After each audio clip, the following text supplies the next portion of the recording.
What if I told you that one of the most beloved things Christians defend every Sunday is quietly shaping their hearts away from God? And no, I'm not talking about social media or secular music. I'm talking about football. And before you click off, stay with me, because at the end of this video, I'm going to share one simple question that will tell you if football is just harmless entertainment or a spiritual distraction you've been excusing for years. You don't want to miss it. Now listen, this video is not about saying football is evil in some cartoon villain sense. This isn't about legalism. And it's definitely not about me telling you what sports you're allowed to enjoy. This is about something far more uncomfortable. It's about what football does to the Christian heart slowly, subtly, and very effectively. And that's why this conversation is so important. Let me ask you something honestly. How much emotional energy do you give football every week? Really think about it. You schedule your Sundays around the games. You wear the team colors. You defend your team like it's a personal attack. You feel pure joy when they win, and you feel actual anger or depression when they lose. Now, compare that to your prayer life. Compare it to your hunger for scripture. Compare it to your passion for telling others about your faith. Jesus said, "Where your treasure is, there your heart will be also." He didn't say, "Where your church attendance is." He didn't say, "Where your beliefs are." He said, "Your heart." And football has mastered what many churches haven't. It captures our attention, our loyalty, our emotion, and our devotion. At what point does entertainment start looking suspiciously like worship? And here's where it gets even more uncomfortable. Sunday is supposed to be sacred. Not because of old traditions, but because it's a day set apart for God. Yet, for so many, football has turned the Lord's Day into a rushed church service, a distracted sermon, or worse, no church at all.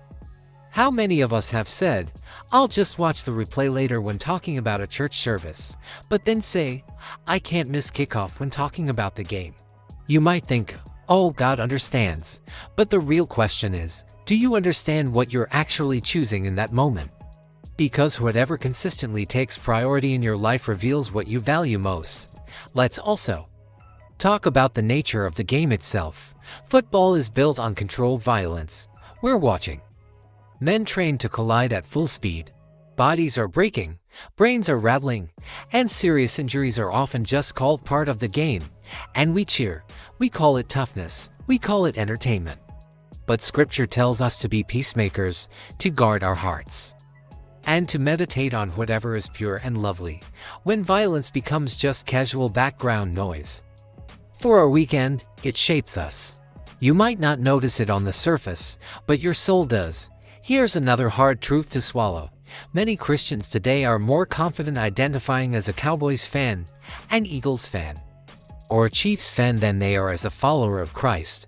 You'll boldly defend your team in public, but might hesitate to defend your faith. You'll memorize player stats and game schedules but struggle to quote scripture from memory. Football doesn't just entertain you, it disciples you. It teaches loyalty. It teaches rivalry. It teaches tribalism. The question is, who is discipling you more effectively now? Before you get defensive. I know this is the point where most people might get uncomfortable and click away. But please don't. Because I promised you one question that will expose whether football is harmless for you or if it has become a spiritual problem. Here it is. If God asked you to give up football tomorrow, would you hesitate? Not argue. Not try to justify it. Not negotiate. Would you simply hesitate? Because whatever you can't surrender to, God has power over you. Ultimately, this isn't about football. It's about lordship.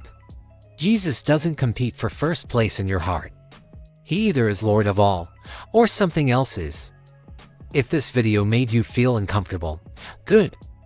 Conviction always comes before clarity.